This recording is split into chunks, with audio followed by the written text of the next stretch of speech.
नमस्कार। आकाशवाणी जयपुर अजमेर से प्रस्तुत हैं प्रादेशिक समाचार।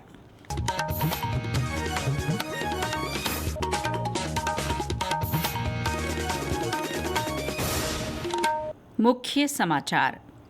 केंद्रीय मंत्रिमंडल ने प्रधानमंत्री किसान संपदा योजना के लिए 6,520 करोड़ रुपए के परिव्यय को मंजूरी दी। राज्य के पूर्वी हिस्सों में भारी बारिश से जनजीवन बुरी तरह प्रभावित।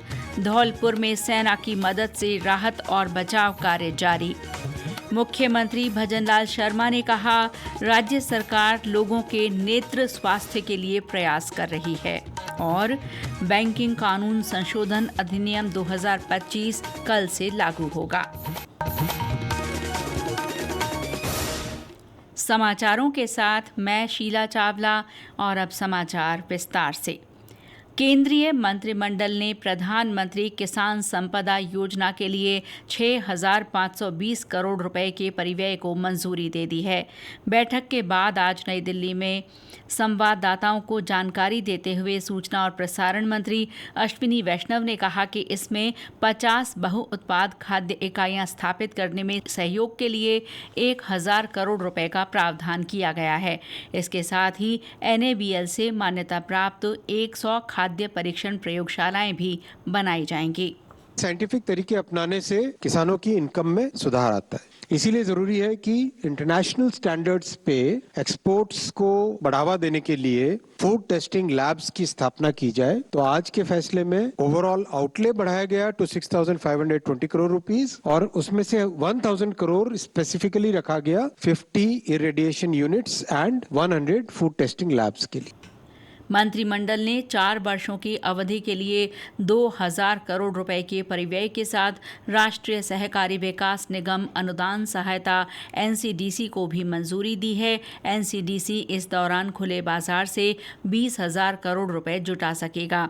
इस राशि का इस्तेमाल नई परियोजनाओं की स्थापना या संयंत्रों के विकास के लिए सहकारी समितियों को ऋण देने में किया जाएगा। प्रदेश के पूर्वी हिस्सों में भारी बारिश के कारण कई स्थानों पर जनजीवन बुरी तरह प्रभावित हुआ है। बीते 24 घंटे में प्रदेश में कई जगह हल्की से मध्यम, वहीं कुछ स्थानों पर भारी से बहुत भारी बारिश दर्ज की गई है। पूर्वी जिलों में पिछले 2-3 दिन में हुई तेज बारिश के कारण चंबल और सहायक नदियां उफान पर हैं। करौली में चंबल नदी खतरे के निशान से ऊपर बह रही है। वहीं धौलपुर में नदी का जलस्तर खतरे के निशान से 13 मीटर ऊपर पहुंच गया है। इस कारण निचले इलाकों में पानी भर गया है। हमारे संवाददाता ने बताया कि राहत और बचाव कार्य के लिए सेना की मदद ली जा रही है। हाड़ौती आंचल में लगातार हो रही तेज बारिश और कोटा बैराज से पानी छोड़े जाने के बाद धौलपुर जिले में चंबल नदी का जलस्तर खतरे के निशान से ऊपर बह रहा है। इस कारण जिले में करीब 40 से अधिक गांव प्रभावित हुए हैं। जिला प्रशासन ने सेना को बुला लिया है और सेना ने आकर मोर्चा संभाल लिया है। इन बाढ़ग्रस्त क्षेत्रों में NDRF और SDRF के जवान भी वहां लगाए गए हैं। साथ में ही लोगों को निकालने के लिए, रेस्क्यू करने के लिए अन्य सभी सामानों को उपलब्ध करा लिया गया है। वहीं बाढ़ग्रस्त ग्रामीणों को भी जिला प्रशासन ने सरकारी भवनों तथा अन्य स्थानों पर ठहरा दिया है तथा उनके लिए खाने पीने की व्यवस्था भी की गई है। वहीं जिला कलेक्टर, पुलिस अधीक्षक सहित अन्य पुलिस के आला अधिकारी भी बाढ़ग्रस्त क्षेत्रों का दौरा करके पूछताछ कर रहे हैं, जिससे किसी को कोई परेशानी नहीं हो। गौरव शर्मा, आकाशवाणी समाचार, धौलपुर। उधर सवाई माधोपुर में आज बारिश की गति धीमी होने से लोगों को राहत मिली है। हालांकि अभी भी जिला मुख्यालय और कई गांवों के निचले इलाकों में पानी भरा हुआ है। सवाई माधोपुर से मध्य प्रदेश को जोड़ने वाले रास्ते पर अभी भी आवागमन बाधित है। जिला मुख्यालय से कई गांवों का संपर्क अभी भी बहाल नहीं हो पाया है। और ब्यौरा हमारे संवाददाता से। सूरवाल बांध के ओवरफ्लो से निकले पानी से बांध से लेकर सूरवाल गांव तक खेतों और मकानों में पानी घुसने से जनजीवन प्रभावित हुआ है। कोटा मेगा हाईवे पर भी सूरवाल, मेनपुरा और अजनोटी गांवों में 2 से 3 फीट पानी जमा होने से मार्ग पर यातायात अवरुद्ध है। इस पानी के चलते अनेक गाँव टापू बन गए हैं। भारी बारिश के चलते रणथंभौर दुर्ग मार्ग भी क्षतिग्रस्त होने से यातायात अवरुद्ध है। बनास में तेज प्रवाह के चलते अनेक मार्ग बाधित हैं। भारी बारिश की संभावनाओं को देखते हुए प्राथमिक, उच्च प्राथमिक विद्यालयों और आंगनबाड़ी केंद्रों में अवकाश 2 अगस्त तक बढ़ा दिया गया है। सतीश वर्मा, आकाशवाणी समाचार, सवाई माधोपुर। आज चूरू, सीकर, अलवर, नागौर, अजमेर तथा टोंक जिलों के कई इलाकों में तेज बारिश हुई। उधर हाड़ौती क्षेत्र में भी बारिश का सिलसिला बना हुआ है। कोटा के खातौली में घरों में पानी भरने से लोगों को सुरक्षित स्थानों पर भेजा जा रहा है। अलवर जिला कलेक्टर अर्तिका शुक्ला ने जिले में लगातार हो रही बारिश को देखते हुए नागरिकों से तेज बहाव वाले नदी नालों से दूर रहने और सतर्कता बरतने की अपील की है। राजधानी जयपुर में दिन भर बरसात का दौर चला। दौसा, बीकानेर, हनुमानगढ़, कोटा, बूंदी, बारां, झालावाड़, पाली और प्रतापगढ़ जिलों में कहीं कहीं हल्की से मध्यम बारिश के समाचार हैं। तेज बारिश की आशंका को देखते हुए कई जिलों में स्कूलों में कल का भी अवकाश रखा गया है। मौसम विभाग ने आज जयपुर, झुंझुनू, सीकर, बीकानेर, चूरू और नागौर जिलों में मूसलाधार बारिश का ऑरेंज अलर्ट जारी किया है। इसके अलावा कई अन्य जिलों के लिए भी तेज बारिश का अलर्ट जारी किया गया है। मौसम केंद्र जयपुर ने कल भी शेखावाटी अंचल तथा बीकानेर संभाग के जिलों में तेज बरसात का दौर जारी रहने का अनुमान जताया है। शनिवार से तेज बारिश का दौर थमने की संभावना है। राज्य में जर्जर भवनों का तत्काल चिन्हीकरण कर उन्हें नियमानुसार गिराया जाएगा। स्वायत्त शासन विभाग के शासन सचिव रवि जैन ने आज जयपुर में सभी नगरीय निकायों को उच्चाधिकारियों को सतर्क रहते हुए तुरंत कार्रवाई के निर्देश दिए। राज्य में चल रहे भारी बरसात के दौर को देखते हुए ये बैठक बुलाई गई। इस दौरान श्री जैन ने जर्जर भवनों की पहचान और उन्हें गिराने के लिए चलाए जा रहे राज्य स्तरीय अभियान की प्रगति की जानकारी ली। श्री जैन ने बताया कि अभियान के तहत अब तक राज्य के 224 नगर निकायों में कुल 2699 जर्जर भवनों की पहचान की जा चुकी है। ये समाचार आकाशवाणी जयपुर अजमेर से प्रसारित किए जा रहे हैं। प्रादेशिक समाचार बुलेटिन आप हमारे x handle @AIR_News_Jaipur, YouTube channel Rajasthan AIR news और फेसबुक AIR न्यूज़ राजस्थान पर भी सुन सकते हैं। मुख्यमंत्री भजनलाल शर्मा ने आज जैसलमेर के रामदेवरा में नेत्र कुंभ समारोह का उद्घाटन किया। 33 दिन चलने वाले नेत्र कुंभ में शिविर लगाकर बड़ी संख्या में लोगों की आंखों की मुफ्त जांच की जाएगी। समारोह को संबोधित करते हुए मुख्यमंत्री ने कहा कि राज्य सरकार नेत्र स्वास्थ्य के लिए लगातार प्रयास कर रही है ताकि प्रदेशवासियों के जीवन में खुशियां और रोशनी फैलाई जा सके। उन्होंने कहा कि सरकार की ओर से हर साल लाखों लोगों की मोतियाबिंद की मुफ्त सर्जरी की जा रही है।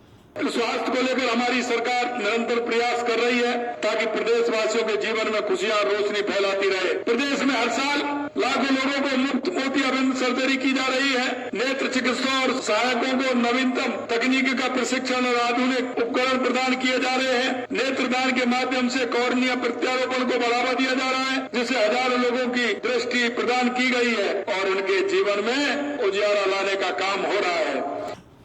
मुख्यमंत्री ने इससे पहले बाबा रामदेव पैनोरमा का अवलोकन किया। उन्होंने पैनोरमा स्थल पर पेड़ लगाकर आम जन को पौधरोपण का संदेश दिया। श्री शर्मा ने बाबा रामदेव मंदिर में पूजा अर्चना कर प्रदेश में सुख समृद्धि की कामना की। केंद्र सरकार के जीवन संजीवनी अभियान के तहत आगामी 3 अगस्त को 15वां अंगदान दिवस मनाया जाएगा। आम जन को अंगदान के लिए प्रेरित करने के उद्देश्य से चलाया जा रहा संजीवनी अभियान लोगों में जागरूकता बढ़ा रहा है। इसी कड़ी में बारां के जिला अस्पताल में जागरूकता कार्यक्रम रखा गया। इस दौरान लोगों को अंगदान की शपथ दिलाई गई। झुंझुनू में लोगों को अंगदान के वास्ते प्रेरित करने के लिए विशेष कार्यक्रम चलाए जाएंगे। जिला कलेक्टर डॉक्टर अरुण गर्ग ने कहा कि जागरूकता कार्यक्रमों के माध्यम से ज्यादा लोगों को स्वेच्छा से अंगदान की प्रेरणा मिलती है। 3 अगस्त को अंगदान दिवस मनाया जा रहा है और इसमें ये विशेष प्रयास है कि अंगदान महादान, और इसमें जो पोर्टल है उस पोर्टल पे जाके एक शपथ लेनी होती है कि मैं अंगदान करने के लिए सहमत हूँ, और आधार बेस्ड वो होती है। और इसका पर्पज़ ये है कि अंगदान के बारे में व्यापक स्तर पे इसका प्रचार प्रसार हो, हर व्यक्ति इससे जुड़े, ताकि हम अपना अंगदान करके किसी और का जीवन सेव कर सकते हैं। अंगदान की इस मुहिम को भी हम चाहते हैं कि आम जनता के पहुंचे और भविष्य में अंगदान की जो परसेंटेज है वो बढ़े, ताकि मानव के जो अंग हैं वो काम आ सके। बैंकिंग कानून संशोधन अधिनियम 2025 कल से लागू हो रहा है। इसका उद्देश्य बैंकिंग क्षेत्र में शासन मानकों में सुधार लाना और जमाकर्ताओं तथा निवेशकों के लिए बेहतर सुरक्षा सुनिश्चित करना है। इसके अलावा अधिनियम के प्रावधानों का उद्देश्य पर्याप्त ब्याज की सीमा को 5 लाख रुपए से बढ़ाकर 2 करोड़ रुपए करना है। ये 1968 से अपरिवर्तित रही सीमा को संशोधित करेगा। इस अधिनियम के जरिए सहकारी बैंकों में निदेशक के कार्यकाल को 8 वर्ष से बढ़ाकर 10 वर्ष कर दिया गया है। रेलवे कल से रामदेवरा मेले में जाने वाले श्रद्धालुओं की सुविधा के लिए मेला स्पेशल ट्रेन चलाएगा। जोधपुर रामदेवरा जोधपुर ट्रेन 7 सितंबर तक कुल 38 ट्रिप करेगी। जोधपुर रेल मंडल प्रबंधक अनुराग त्रिपाठी ने बताया कि ये रेलगाड़ी रोजाना जोधपुर से सुबह 4 बजे रवाना होकर सुबह 7:45 बजे रामदेवरा पहुंचेगी। इसी तरह ये ट्रेन रामदेवरा से सुबह 8:25 पर रवाना होकर दोपहर 12 बजे जोधपुर पहुंचेगी। ट्रेन में यात्री सुविधा के लिए 8 जनरल और 2 गार्ड डिब्बों सहित कुल 10 डिब्बे होंगे। पूरी ट्रेन अनारक्षित होगी। वहीं दिल्ली जैसलमेर दिल्ली रुणेचा एक्सप्रेस कल से 27 अगस्त तक वाया जयपुर चलाई जाएगी। फुलेरा रींगस रेवाड़ी रेलखंड के बीच डबल ट्रैक के निर्माण कार्य की वजह से ये फैसला लिया गया है। राज्य में होने वाली सभी प्रतियोगी परीक्षाओं में अब से किसी भी सिख छात्र को अपने धार्मिक प्रतीकों को उतारने के लिए मजबूर नहीं किया जाएगा। गृह विभाग के अतिरिक्त मुख्य सचिव भास्कर ए सावंत ने इस संबंध में आदेश जारी करते हुए कहा कि सिख अभ्यर्थी प्रतियोगी परीक्षाओं में अपने धार्मिक प्रतीक जैसे कड़ा, कृपाण और पगड़ी पहनकर परीक्षा दे सकेंगे। उन्होंने बताया कि इस बारे में संबंधित एजेंसियों, विभागों और जिला कलेक्टरों को पत्र लिखा गया है। और अंत में मुख्य समाचार एक बार फिर। केंद्रीय मंत्रिमंडल ने प्रधानमंत्री किसान संपदा योजना के लिए 6,520 करोड़ रुपए के परिव्यय को मंजूरी दी। राज्य के पूर्वी हिस्सों में भारी बारिश से जनजीवन बुरी तरह प्रभावित। धौलपुर में सेना की मदद से राहत और बचाव कार्य जारी।